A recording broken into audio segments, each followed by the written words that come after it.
Amém. Graça e paz da parte do nosso Senhor e Salvador Jesus Cristo, irmão. Amém. Deus, na pessoa bendita de Jesus, possa permanecer no meio de nós e que o Espírito Santo continue falando aos nossos corações. Amém. O tema da mensagem de hoje, né? Nós devemos crer e também obedecer. O Senhor já tem falado conosco, né? Desde o início do nosso culto. Amém? Então, para que a gente consiga entender sobre essa mensagem, gostaria de começar lendo um versículo e depois nós vamos ler muitas outras passagens, né? Versículo conhecido, 2 Coríntios, capítulo 5, verso 17, que diria que é o resumo das nossas vidas com Cristo. Tem que estar aqui. Se nós não estivermos aqui, a gente precisa parar, entender e seguir em nome de Jesus. Nem que seja um novo começo, seja uma revisão da sua vida, seja como você quiser chamar, é importante entendermos a palavra do Senhor, crer e obedecer. Assim, se alguém está em Cristo, nova criatura é. Você não pode ser igual você estava antes, você não pode ter as mesmas coisas, você não pode falar do mesmo jeito, você não pode ter as mesmas manias, não pode ter as mesmas inseguranças. Ou tem que estar acabando, tem que estar mudando, tem que estar deixando essas coisas para trás. Porque as coisas velhas já se passaram, eis que tudo novo se fez. Amém? Senhor, nós te damos graças, Pai, por estarmos aqui mais uma vez em tua santa e gloriosa presença, para te louvar, te adorar e bendizer o teu nome, que é sobre todo nome. Senhor, que nós possamos mesmo estarmos no centro da tua vontade e que em todos os dias, Senhor, possamos te servir e te adorar com alegria. Espírito Santo, nós não temos, Pai, a capacidade de entender a tua palavra, nós não temos a capacidade de ministrarmos a tua palavra, mas com a tua unção em nossos corações, esse cenário é mudado, Senhor. Nós te pedimos, venha mesmo, Senhor, habitar as nossas vidas, que a compreensão seja plena, Senhor, que as nossas vidas e o nosso entendimento seja renovado em Cristo. É o que te pedimos e te agradecemos no santo nome de Jesus. Amém? Crer e obedecer, né? Somos novas criaturas. E qual é a maior prova que eu estou com Cristo na minha vida? Mudança real. É a mudança, não tem outra forma. Não tem outro jeito. A gente pode falar de conquistas, de honras, de testemunhos, amém, todas essas coisas são boas para as nossas vidas, mas é o caráter de Cristo moldado em nós que vai mostrar mesmo que nossa vida foi mudada. E isso é interessante porque você pode falar para todo mundo que você é cristão. Você pode vir todos os dias na igreja. Você pode fazer e falar muitas coisas, mas a mudança real é reconhecida. E nós devemos ser assim, para sermos novas criaturas, a ponto de sermos reconhecidos que somos uma nova criatura em Cristo. Isso aconteceu porque hoje nós somos chamados de cristão. Lá em Atos, capítulo 11, verso 26, aquele povo pregando e pregava a palavra do Senhor. É isso que eles estavam fazendo lá em Antioquia. E eles faziam isso ou da mesma forma como Jesus fazia, que olha o que aconteceu. Sucedeu que todo um ano se reuniram a igreja. Ensinaram muita gente. E Antioquia foram os discípulos pela primeira vez chamados cristãos. Então eles faziam as coisas, tiveram a mudança na sua vida tão parecida que o caráter de Cristo estava formado neles, a ponto das pessoas chamarem de cristãos, ou seja, aqueles que são iguais a Cristo, aqueles que fazem da maneira que Cristo, aqueles que vivem segundo Cristo ensinou, fazia, falava. Portanto, irmãos, crer e obedecer é fundamental na nossa vida cristã. Lembre-se que todas as coisas bíblicas nós devemos fazê-las 100%. Nós não podemos fazer as coisas de Deus de forma parcial. As coisas bíblicas não são escolhas. Isso eu faço, isso eu não faço. Nós devemos continuar lendo, aprendendo e crescendo para que nós sejamos novas criaturas em Cristo, em nome de Jesus. Crer é reconhecer que o Senhor Jesus é Senhor e Salvador das nossas vidas, mas nós não podemos parar por aí. Nós precisamos seguir. E mais, obedecer deve ser um ato voluntário das nossas vidas. Se nós obedecemos a Cristo por medo, se nós obedecemos a Cristo porque alguém fala, se nós obedecemos a Cristo porque eu preciso ganhar alguma coisa, isso não é obedecer a Deus por amor. Isso não é obedecer a Deus da forma que Ele quer. Nós obedecemos a Deus porque quando nós lemos a Sua palavra, Ele já mostrou para nós o que deve ser feito. Ele já mostrou na Sua palavra o que Ele espera das nossas vidas. Sabe? Muitas vezes a gente fica pensando tantas coisas ou preocupado com tantas coisas, como eu posso agradar a Deus? E a gente fica pensando como agradar a Deus e muitas vezes esquecemos que a maneira como Ele quer ser adorado, a maneira como Ele quer ser louvado, a maneira que a gente deve buscar a Deus, já está tudo aqui em nome de Jesus. Amém? Portanto, isso é fundamental para que a gente tenha uma fé plena e mais, uma vida alegre com o Senhor, em nome de Jesus. Portanto, irmãos, não confunda, não vamos confundir que fazendo tudo isso, eu receberei do Senhor tudo aquilo que eu desejo. Não vai. Não vai. Mas, Gil, eu estou crendo, e além de crer, eu obedeço. Mesmo assim, eu não vou receber tudo aquilo que eu pedi para Deus? Provavelmente não. E o motivo é muito simples. Tem vários motivos. Vou ficar em dois. Primeiro, Deus não se deixa guiar por ninguém. Por mais sincera que seja a sua oração, por maior que seja a sua necessidade, e Deus vê essas coisas, Ele faz da maneira que Ele quiser. A segunda coisa, provavelmente, o que nós estamos pedindo a Deus só serve para as nossas vidas. Não vai honrar a Deus. Provavelmente é para o nosso ego, é para a nossa alegria pessoal. Dificilmente essas duas coisas se encaixam. Pode ver, quando se encaixa, Deus é poderoso para fazer e Ele faz muito mais. Então, eu obedeço a Deus, eu creio em Deus e Deus não vai me abençoar. Não confunda essas coisas. Nós não podemos ter a motivação errada, porque é exatamente o contrário. Quando nós cremos e obedecemos a Deus, nós deixamos de lado os nossos planos, nós tiramos a nossa vontade e nós buscamos a Deus. Deus, usa-me. Deus me envia. Deus me corrige. Deus fala ao meu coração.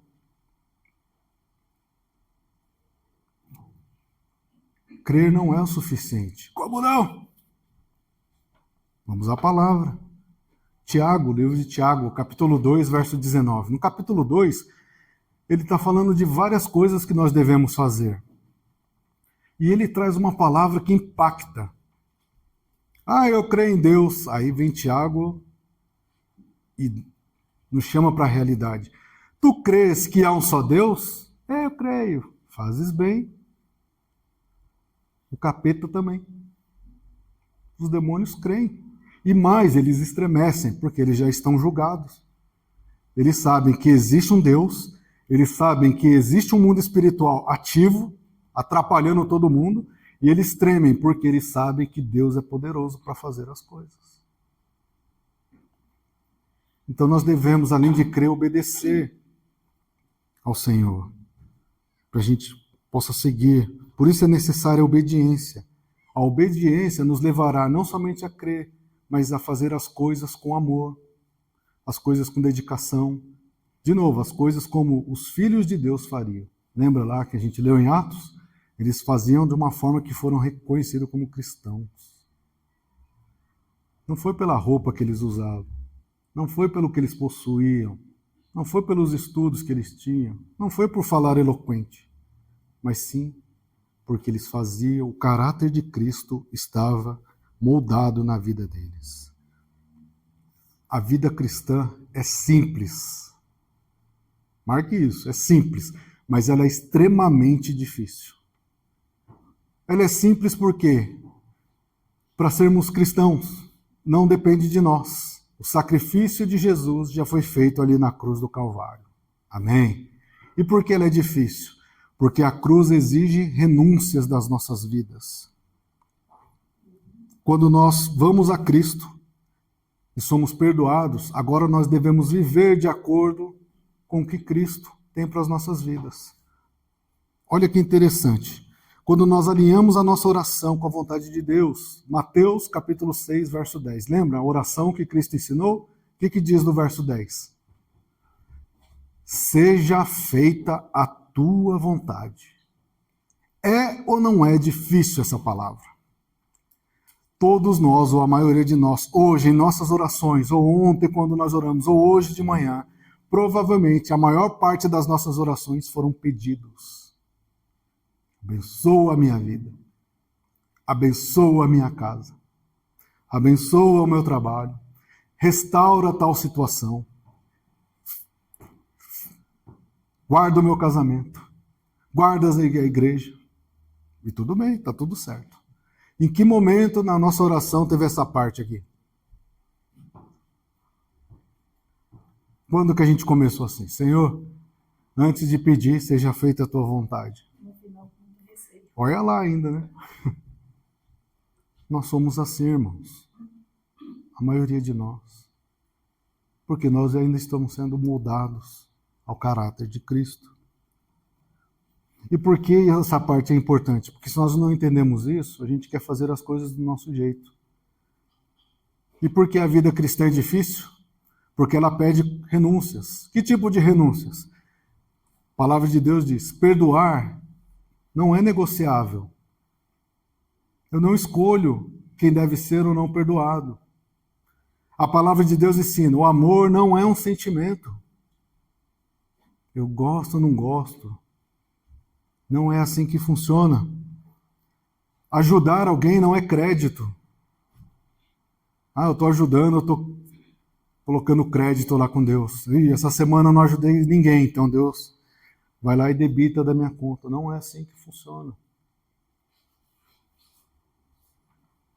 Por isso que é difícil. Renúncias. Renúncias. E por que nós devemos fazer essas coisas? Por que nós devemos perdoar? Por que nós devemos amar? Por que nós devemos ajudar? Do nosso jeito a gente não vai conseguir nunca. Vai ter lá Mas nós devemos fazer essas coisas porque o fruto do Espírito Santo está em nós. Lembra que a gente ministrou ano passado? Amor, alegria, longanimidade, paciência, paz e tudo mais. Porque agora eu fui transformado pelo Espírito Santo e agora Ele controla a minha vida. Por mim mesmo eu escolheria, mas pelo Espírito Santo Ele me conduz a todas essas coisas no nome de Jesus. E isso é incrível porque quando a gente vê os relatos bíblicos, mesmo as pessoas que creram e obedeceram passaram por dificuldades. Eu não sei em que momento da história a palavra de Deus foi mudada. Nós rebaixamos o nosso Senhor e Salvador, o Criador de todas as coisas, a alguém que simplesmente está ali parado para ouvir as nossas orações. Nós rebaixamos Deus a alguém que está lá com um celeiro gigante, esperando, vem meu filho, pega o que você quiser. Nós esquecemos que o nosso Deus é o Senhor e Salvador das nossas vidas. Foi feito a um preço de sangue. 1 Coríntios, capítulo 6, verso 20. Fostes comprados por preço, não foi de graça, sangue inocente. Foi derramado pela minha, pela sua vida, pelos nossos pecados. Esse é o que custou para que a gente pudesse estar aqui nessa manhã, pensando em Deus, louvando a Deus, ou pensando em outras coisas.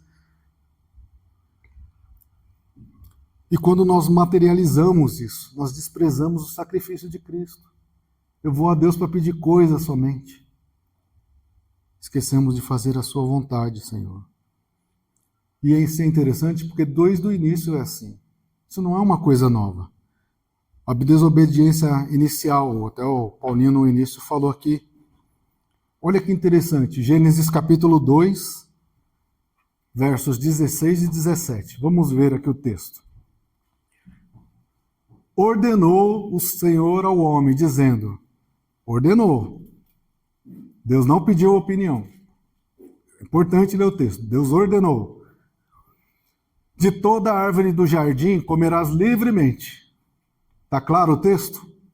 Amém. Olha a segunda parte. Mas da árvore do conhecimento do bem e do mal, dela não comerás. Porque no dia que dela comeres, certamente morrerás. Deus falando agora, Deus falando no começo do... E nós desprezamos tudo o que Deus fala pela nossa desobediência. Aí você fala, Gil, começou lá no começo, começou lá naquela parte. Não. Quando nós murmuramos, quando nós reclamamos de Deus, todas as vezes que fazemos isso, nós estamos igual aqui. Nós estamos desobedecendo a palavra de Deus. Nós estamos indo lá exatamente no lugar onde Deus falou para a gente não ir. Todas as vezes que menosprezamos a palavra de Deus, nós somos iguais. Qual foi o resultado? Perda da comunhão. A desobediência leva a isso. Perda da comunhão com Deus. O que mais? Pecado. O sangue de Jesus é que nos cobre do pecado. Se não temos comunhão com Deus, logo Jesus não está em nossas vidas e o pecado domina. O que mais? Morte. Paulinho falou aqui no começo. Pode parecer que eles não morreram na hora, viveram muito tempo, mas naquele momento foi declarada a morte.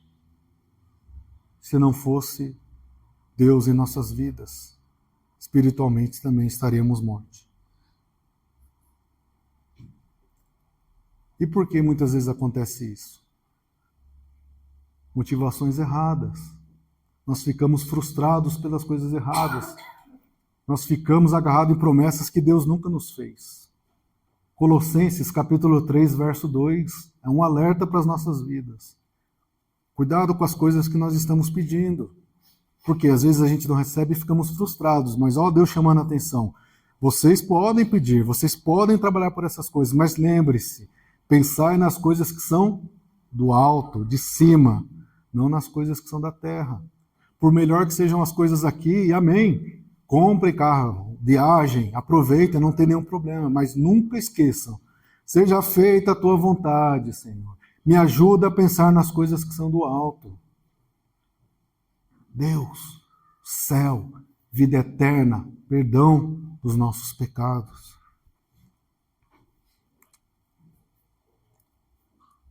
E a gente, olhando os relatos bíblicos, olha como a palavra de Deus é interessante. Nós conhecemos a história de Noé. Gênesis capítulo 6, do verso 3 ao 22, Deus aparece a Noé e começa a dizer o que ele deveria fazer. Vamos ler juntos. Disse Deus a Noé, o fim de toda a carne é vindo perante a minha face, porque a terra está cheia de violência, e eis que os desfarei com a terra. Faze para ti uma arca de madeira de gofer, farás compartimentos na arca e a betumarás por dentro e por fora com betume. Desta maneira farás 300 côvados o comprimento da arca, 50 côvados a sua largura, 30 côvados a sua altura. Farás na arca uma janela, e de um côvado acabarás em cima. A porta da arca porás ao seu lado. Far-lhe-ás andares, baixo, segundo e terceiro. Porque eis que eu trago um dilúvio de água sobre a terra, para desfazer toda a carne que é um espírito de vida debaixo dos céus. Tudo o que é na terra expirará.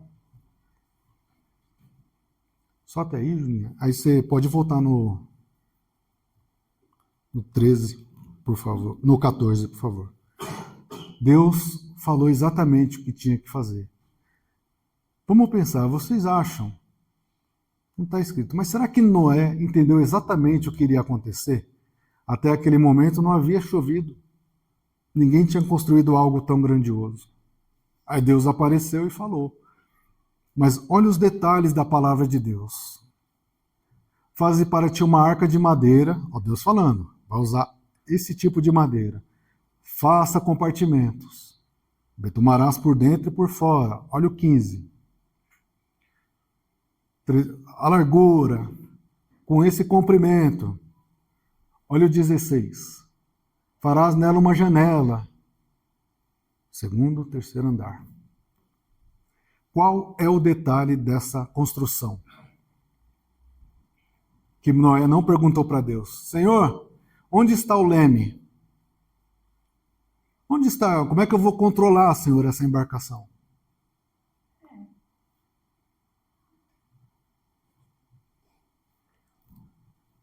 Noé creu na palavra do Senhor. Noé obedeceu a palavra do Senhor. Aqui está um momento chave de crer e obedecer. Não está escrito aqui, mas a soberania de Deus, o controle de Deus estava nessa situação. Quando nós cremos no Senhor, mesmo que você não entenda como você vai controlar a situação, quando nós obedecemos, creia que o Senhor está no controle. Não tinha leme, não tinha direção para Noé, mas o próprio Deus estava no controle da situação. Esse mesmo Deus está no controle das nossas vidas. A soberania de Deus continua em nossas vidas. Já pensou se Noé, por conta própria, falava: eu farei aqui a minha parte, que é construir um leme? Deus não pediu.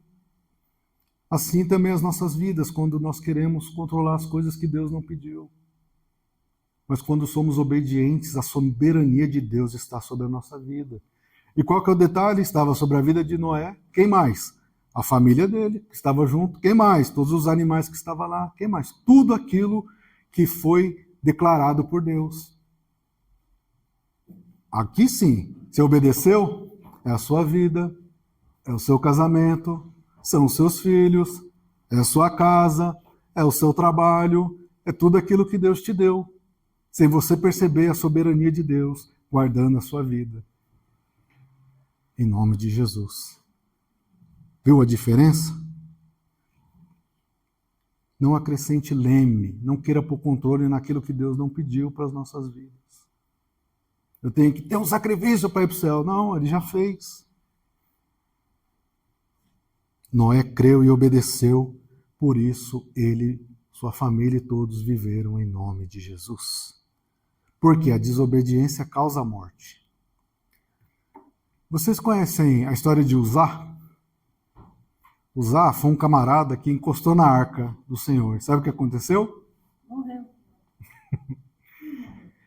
Quando nós lemos esse texto, qual a primeira coisa que vem assim? Por que Deus matou Uzá? Tadinho. Foi lá ajudar. Desobediência. Vamos ver. O texto está relatado, 2 Samuel, capítulo 6, os 7 primeiros versos. É importante entendermos o texto. Olha só. Davi, o rei, tornou a juntar todos os escolhidos de Israel em número de 30.000. Levantou-se Davi e partiu com todo o povo que tinha consigo para Baalim de Judá, para levarem dali a arca de Deus, sobre o qual se invoca o nome do Senhor dos Exércitos, que assenta acima dos querubins, em outras traduções. Puseram a arca de Deus num carro novo e levaram da casa de Abinadab, que está em Gibeá, e os 2 filhos de Abinadab, Uzá e Aiô, filhos de Abinadab, guiavam o carro novo. Maravilha, né? Não tem problema algum. Levando da casa de Abinadab, que estava em Gibeá, com a arca de Deus, Aiô ia adiante, ele ia conduzindo a carroça. E Davi e toda a casa de Israel festejavam perante o Senhor. Oh, que legal! Todo tipo de instrumentos, pau de faia, como também com harpa, saltérios, alegria total. Pandeiros. Só que chegando à eira de Nacon, estendeu Uzá a mão à arca de Deus e pegou nela porque os bois a deixavam pender. Os bois tropeçaram. A ira do Senhor se acendeu contra Uzá e Deus o feriu e ali, por esta imprudência, morreu junto à arca do Senhor. Desobediência. Como a gente vê esse texto? A primeira coisa interessante. Qualquer pessoa podia encostar na arca. A arca podia ser levada de qualquer maneira. Êxodo, capítulo 25. Nós lemos isso esse ano. Êxodo, capítulo 25, versos 12 até o 14. Olha só.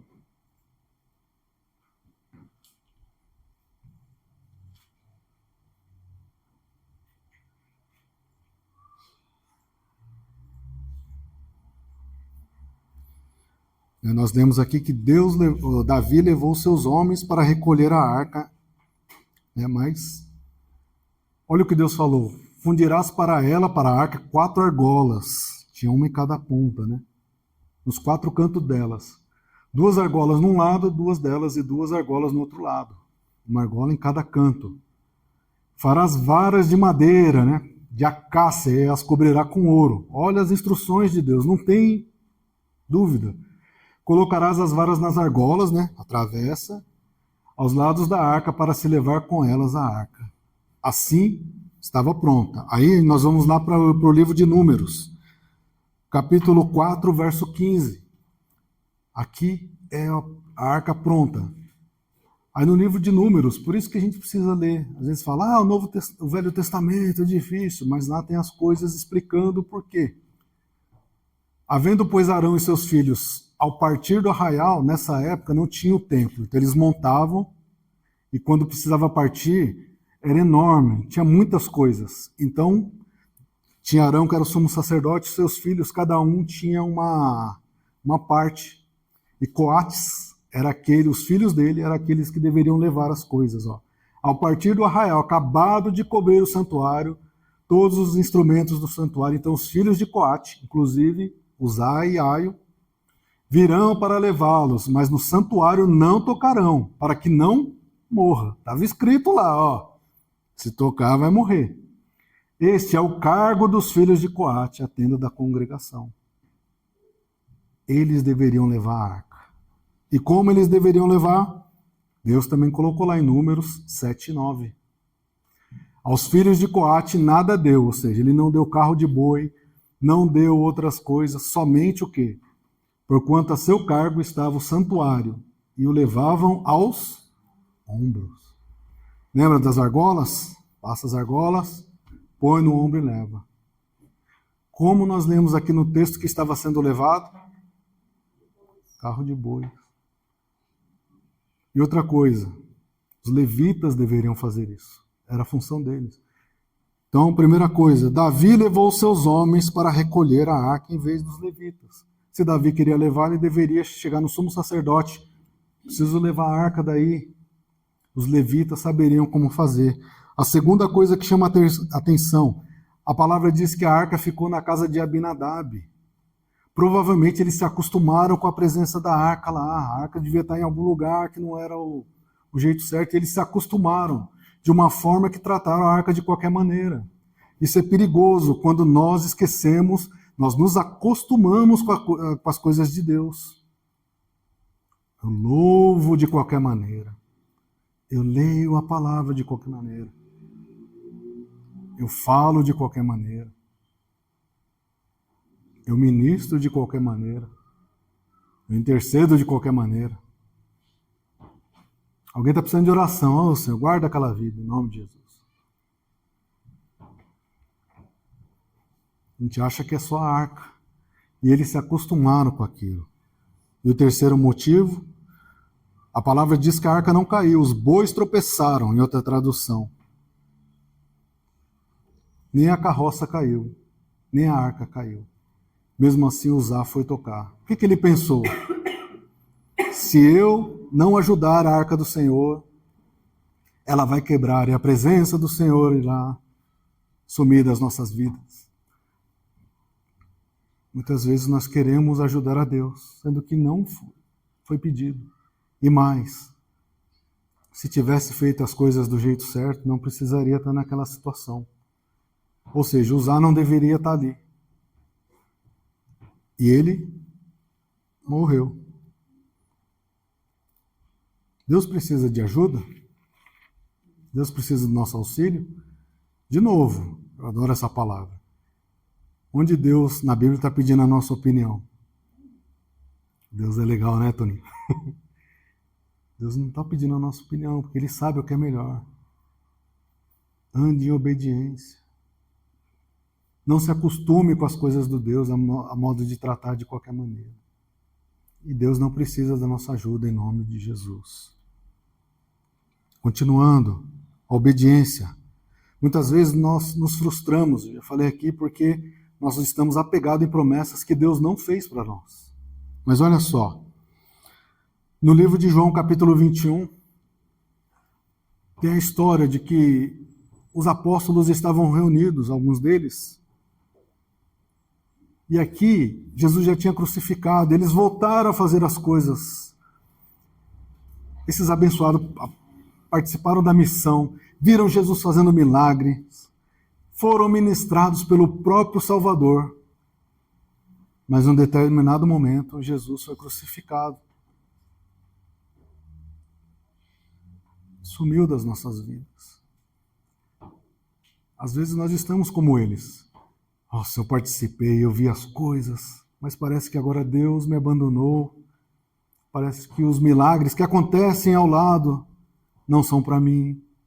Parece que as bênçãos de Deus não chegarão à minha vida. E a gente, às vezes, quer fazer as coisas antigas. E o texto diz que eles estavam pescando. Pedro falou, vou pescar, e falaram, vamos junto. E eles pescaram a noite inteira e nada pegaram.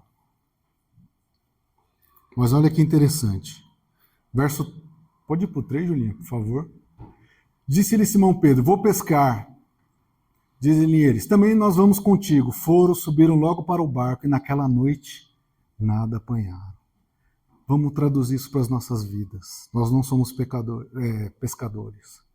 Imagina você ter orado. A noite aqui representa um dia, uma semana, um mês, anos.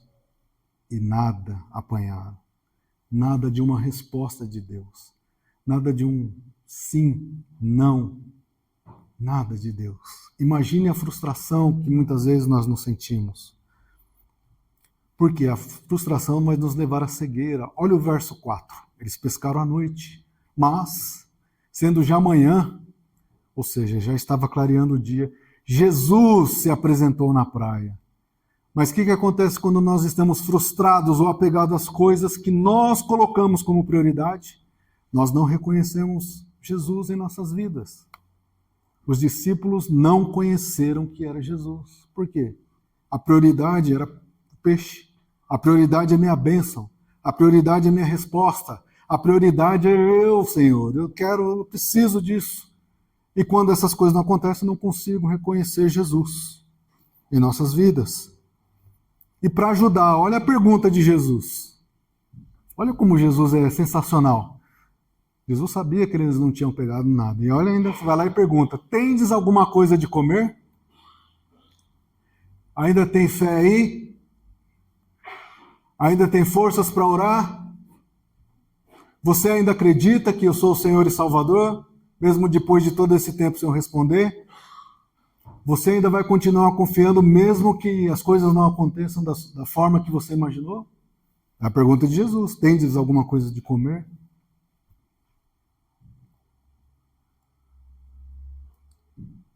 É incrível. Verso 6.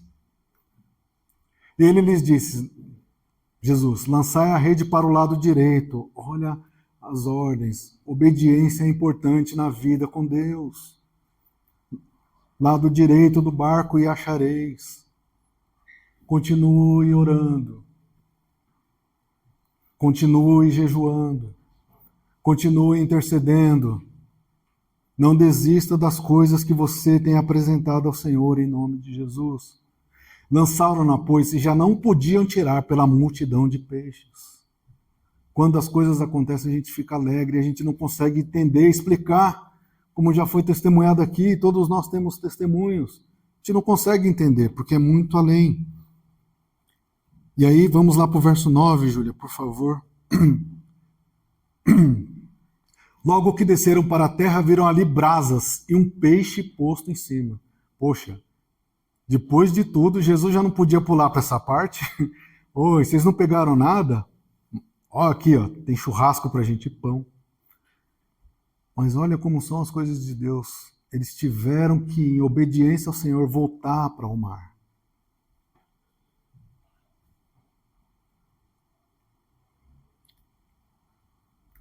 O 9 representa a provisão do Senhor. E o verso 10? Disse-lhe Jesus, trazei dos peixes que agora apanhastes. O 9 é a provisão de Deus. O 10 é a nossa parte, são as nossas orações, a nossa vida de obediência a Deus. Agora eu vou fazer uma pergunta aqui para nós pensarmos. O que é mais absurdo desse texto? Os 153 grandes peixes que eles pegaram, ou o fato de eles chegarem à praia e aparecer lá pão já pronto e peixes na brasa? Qual desses dois é um mais absurdo? Para mim, o mais absurdo desse texto, num bom sentido, foi a obediência que eles tiveram. Eu não sou pescador, mas por que eles pescam à noite? Maré alta, os peixes saem, e a palavra diz que era de dia quando eles foram pescar, não fazia nenhum sentido ir pescar durante o dia, com maré baixa e tal. Mesmo assim, em obediência a Deus, eles foram. E foram abençoados em nome de Jesus. Não fazia nenhum sentido ir pescar naquela hora, durante o dia. Mas em obediência a Deus, eles foram pescar e foram abençoados. O nosso caminho é o normal. E nós devemos continuar. Amanhã nós vamos trabalhar, nós vamos fazer as coisas, nós vamos enfrentar dificuldades, nós vamos ter negativas em nossos dias, nós vamos nos frustrar. Mas quando chegar a hora de Deus, Ele vai fazer, Ele mesmo providenciará o pão e o churrasco. Por isso que eu gosto de Jesus também. Churrasco. Churrasco. Preparado para as nossas vidas. No momento certo vem a provisão do Senhor. Porque obedecer sempre será melhor, em nome de Jesus. E mesmo na época da lei, o Senhor não aceitava qualquer sacrifício. Não é porque era lei que eu podia ir lá matar um boi de qualquer maneira e oferecer ao Senhor. No livro de 1 Samuel, no capítulo 15, no verso 3. Ih, Julinha, te enganei. Verso 3, por favor. Aqui tem o Samuel dizendo para Saul, vai lá, tem o povo, os amalequitas, era um povo terrível, estava sempre em guerra e eles não tinham misericórdia de ninguém, e Deus sabia. Olha a ordem de Deus, que difícil. Vai, pois, agora, e fere Amaleque, que era o rei dos amalequitas. Olha a palavra de Deus, destrói totalmente tudo que tiver, e não lhes perdoes. Porém, matarás, olha só, homem, mulheres, meninos e até as criancinhas que estavam sendo amamentadas. Essa era a ordem do Senhor.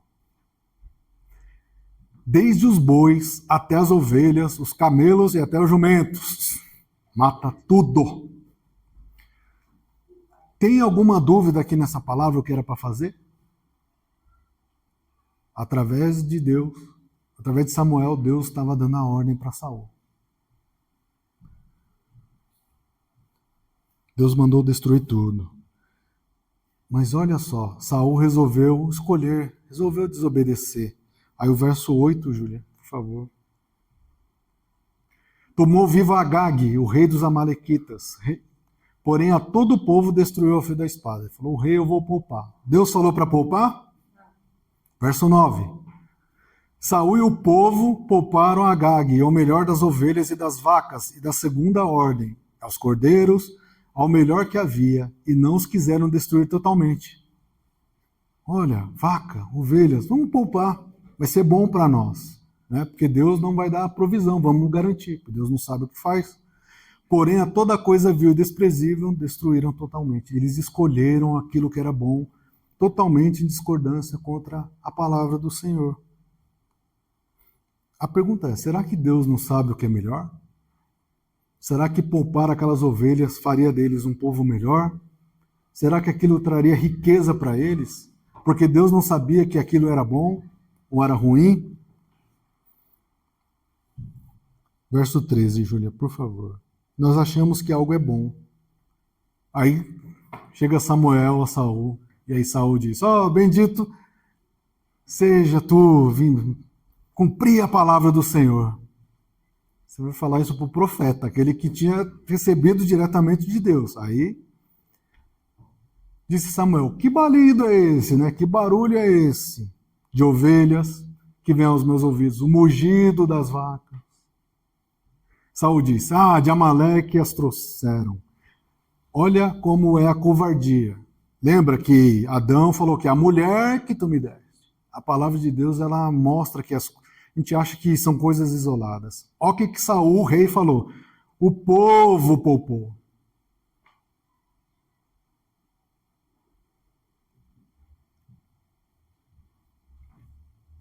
O melhor das ovelhas. Covarde o rei. Para oferecer ao Senhor teu Deus. Olha, eu ganhei esse dinheiro das drogas aqui, Senhor, mas estou oferecendo o dízimo e oferta. Por quê, né? Eu ganhei esse dinheiro aqui de forma ilícita, Senhor.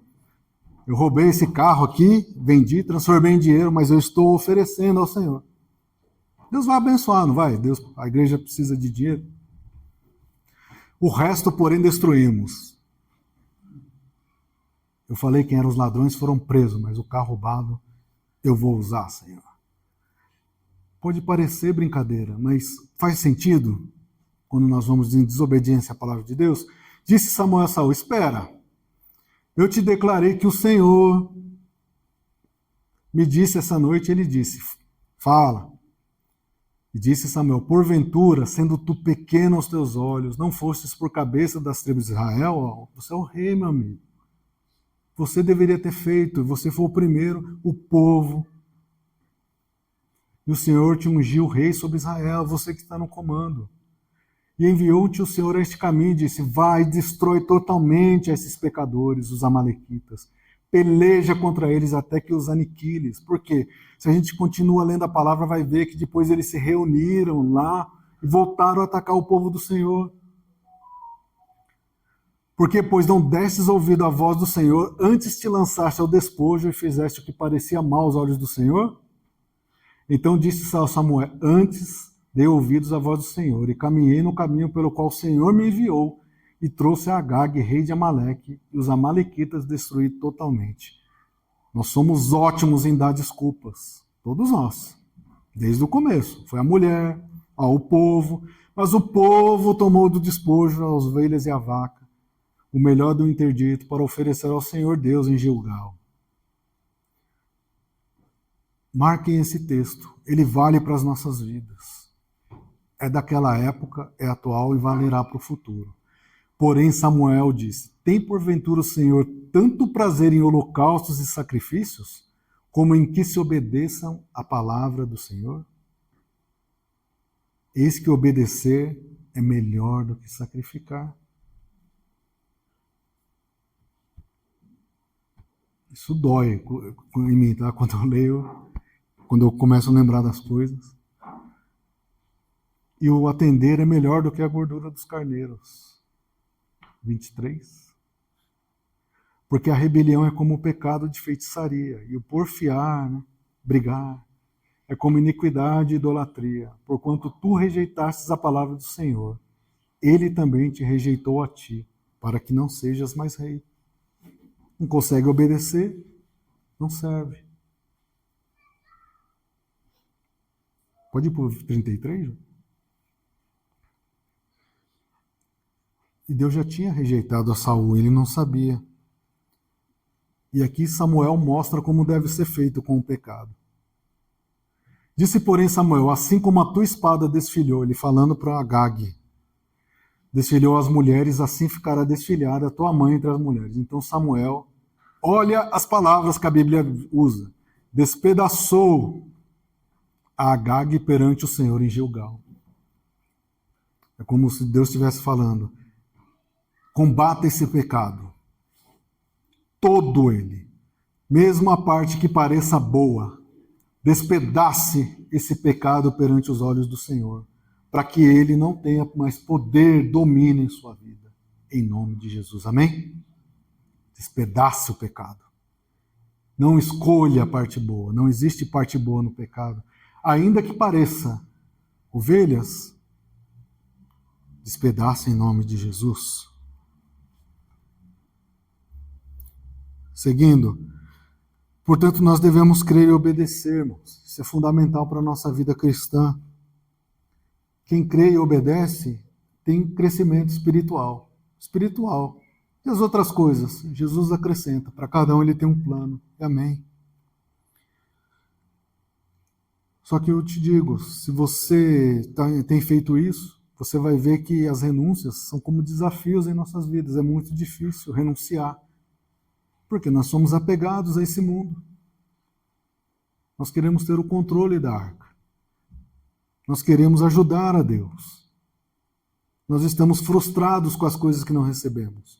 Nós queremos poupar aquilo que a gente acha que tem controle, o que pode parecer bom. Mas a palavra diz, tudo isso é desobediência a Deus. Portanto, hoje que a gente possa tirar em definitivo das nossas vidas. Chega de sacrificar. O Senhor diz, melhor é obedecer do que sacrificar. Que nós possamos tirar essas coisas que ainda têm atrapalhado o nosso... O que, Senhor, está impedindo a nossa oração? O que, Senhor, ainda impede que o meu louvor seja conhecido perante a Tua presença? Como diz a palavra, a desobediência irá levar à ira de Deus. Seja nessa vida ou seja no porvir. A ira de Deus virá sobre aqueles que são desobedientes em nome de Jesus. Para concluir aqui, se cremos e obedecemos, a nossa vida será transformada. Se você tem dúvidas, se você crê e está obedecendo, com certeza, haverá transformação na sua vida em nome de Jesus. A segunda coisa importante, é difícil porque envolve renúncias. Renúncias. Lembre-se, entre todas as coisas que falamos aqui, perdoar não é negociável. Não temos como negociar. Amar não é um sentimento. Ajudar não vai criar crédito com Deus. Nós fazemos isso porque nós obedecemos a Deus e assim somos transformados dia após dia em nome de Jesus. E quando entendemos isso, as outras coisas vão sendo acrescentadas em nossas vidas. Não o que você quer, mas aquilo que Deus já determinou para você. Que Deus sabe que é bom para você. Não aquelas ovelhas que estavam ali, mas as outras que Deus vai colocar em sua vida em nome de Jesus. Pois tenha certeza que mesmo que você passe essa vida e você não tenha tudo o que você deseja, na eternidade você terá muito mais, porque ali foi preparado pelo próprio Deus para você em nome de Jesus. Pois a principal bênção de verdade é e sempre será a nossa salvação em Jesus Cristo. Amém? E ela dura para sempre. Nós não entendemos o quanto é isso. Nós não entendemos. Por isso, se entendermos isso, o primeiro versículo que nós lemos aqui será o principal em nossas vidas. Somos novas criaturas naquele que nos amou. Amém? Em nome de Jesus. Senhor, nós te damos graças, Pai, te louvamos e te adoramos. Que em todo o tempo possamos estar em tua santa e gloriosa presença. Nós queremos, Senhor, andar contigo. Nós cremos em ti, Senhor, mas muitas vezes, Pai, falta o obedecer, Pai, obedecer a tua palavra. Muitas vezes queremos escolher, Senhor, parcialmente aquilo que deve ser feito, enquanto na tua palavra é mostrado que nós devemos estar ligados em ti totalmente, Senhor. Nos ensina, Senhor, um pouco que nós lemos aqui nesta manhã. Nos ensina a acreditar em ti, Senhor. Quando parece que não há controle, a soberania, a tua soberania está em nossas vidas controlando tudo, Senhor. Quando muitas vezes achamos que o Senhor precisa da nossa ajuda, é nós, Senhor, nós que somos carentes da tua ajuda, Senhor. Precisamos de ti em todos os momentos de nossas vidas. Oh, Senhor, tira toda a frustração, Pai, e ainda que a situação seja difícil, que nós possamos ter a obediência, Senhor, para lançar a rede no lugar certo, e que nós possamos aproveitar tudo aquilo que o Senhor tem dado a nós, e que nós possamos parar de sacrificar, Senhor, aquilo que é desnecessário, e que nós possamos obedecer a tua palavra como foi ministrado. Nos ajuda mesmo, Senhor, a continuar crendo, e principalmente, Senhor, obedecendo a ti em todas as coisas. Que a tua palavra que nós temos lido todos os dias, Senhor, forme em nós o teu caráter, Pai. Que a tua presença, Senhor, seja forte em nossas vidas. E que nós possamos sempre, Senhor, lembrar das coisas do alto. sabendo que Tu, Senhor Jesus, é o nosso Senhor e Salvador. Deus amado, Deus bendito, que essa palavra, Senhor, possa fazer efeito em nossas vidas. A todos os que estão aqui, aqueles que verão, Senhor, que nós todos igualmente, Senhor, possamos ser alcançados por Ti. Deus amado, Deus bendito, obrigado, Senhor, por todas essas coisas. Nós oramos, adoramos e Te agradecemos no santo nome de Jesus. Amém. Que Deus vos abençoe.